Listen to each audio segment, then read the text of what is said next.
Get up there. Trying to get this information. I watched a documentary on the Caldera volcano that exists in Yellowstone Park. Now they just kind of figured that out recently, that this is this giant fucking 600-kilometer wide volcano that erupts every 600 to 800,000 years, and the last time it erupted was 600,000 years. It's like totally new, and it's a fucking continent killer. It'll kill everything on the continent. When that motherfucker blows, it's gonna kill everything. And I'm like, this is amazing. I mean, how many times this happened while humans have been alive? Probably over and over and over again. Meteors, earthquakes, volcanoes, meteors, earthquakes, volcanoes. I got a chart that shows every global catastrophe that's happened, at least the ones we know about since we moderns have been here. And there's about 15. Then where did it happen now? Civilization would be put right back to square one. Square one. We'd be back to the Stone Age. We'd be. One they found in the Indian Ocean a few years ago that is 18 miles wide. And it's only 5,000 or 6,000 years old now. What? So they're totally having to reevaluate how recent, how often they think these things actually happen. Yeah, 5,000 years old. I gotta write this down, man.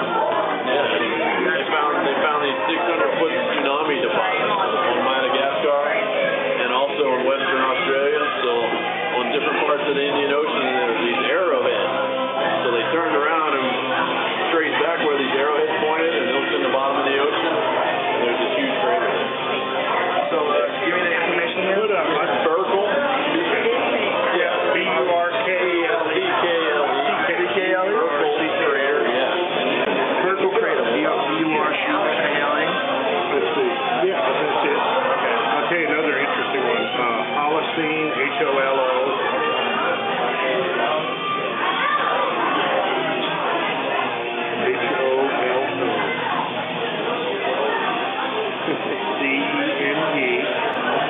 Consider what it would take to make a 600-foot sediment deposit. You know, a tsunami wave is going to be just outrageously huge. Yeah. And that's really recent. So when does our history start? 5,000 or 6,000 years ago. You know what, man? There's so many different examples of lost information, so many different examples of works that we can't reproduce today, like especially all the ancient Egyptian stuff, you know, all the stuff that Graham Hancock, looks at like Machu Picchu, and like how that, like, they believe that Machu Picchu one time was on the shores of water, it was like a river or an ocean or something like that, so it predates it by like thousands of years before the conventional, you know, archaeologists dated. There's so many different examples. They found the pyramid in Bosnia. Oh yeah, I saw that online. 12 feet tall, hidden in the mountain. Yeah. Definitely man-made. Yeah, there's a lot of them. Yeah. There's a lot of I didn't hear them. the follow-up on that. They actually dug it out. It's man-made. That's huge. That was huge, right? They have caverns. They have entryways. They haven't found any artifacts yet. Upside down.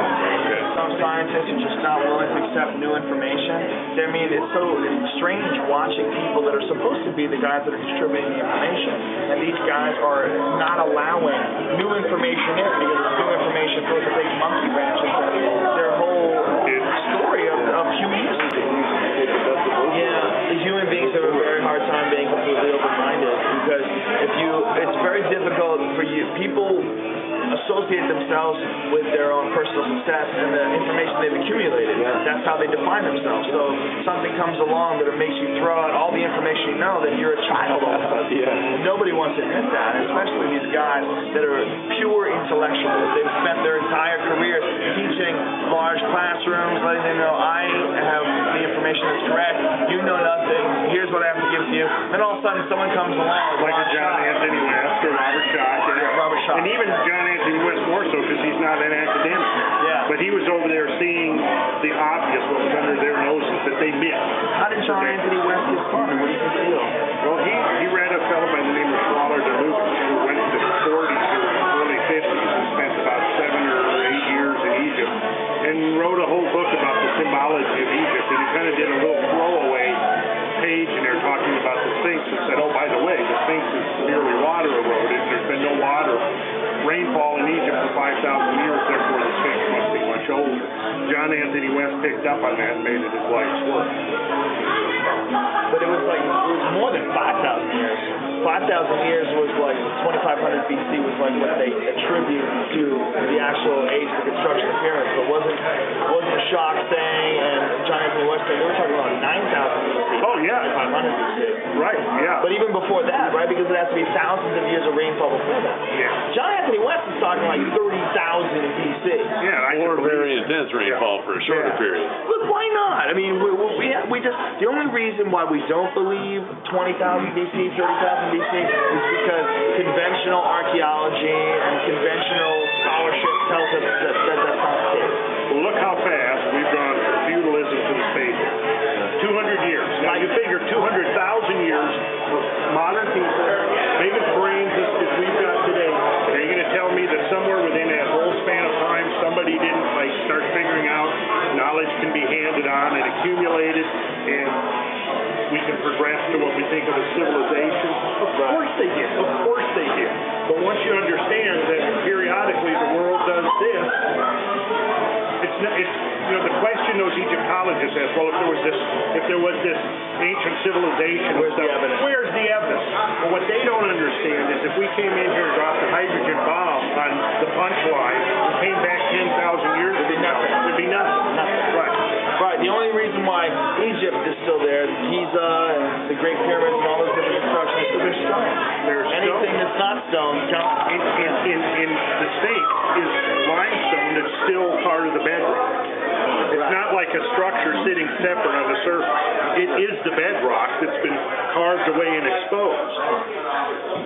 It's not like a building that can get washed away or blown away. It's so fascinating how there's just a completely different level of erosion between the head, which is the wrong size, and the body. The head is much smaller than the rest of the body. So it's very obvious that at one point in time it was recarved.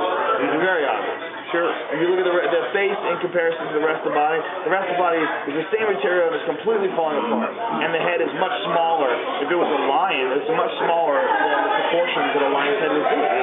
So it probably was some sort of a lion thing, and someone decided to carve their face on it. Well, and the lion makes sense because the age of Leo was 12,000, 13,000 years. We say age of Pisces, age of Aquarius, age of Leo, the age of the lion. 10,500 BC, right? Yeah, that's when that structure would have been pointed towards the constellation Leo. That's exactly right. Yeah. I watched all this shit. Big shit. John Anthony West is a bad motherfucker. It's really fascinating stuff.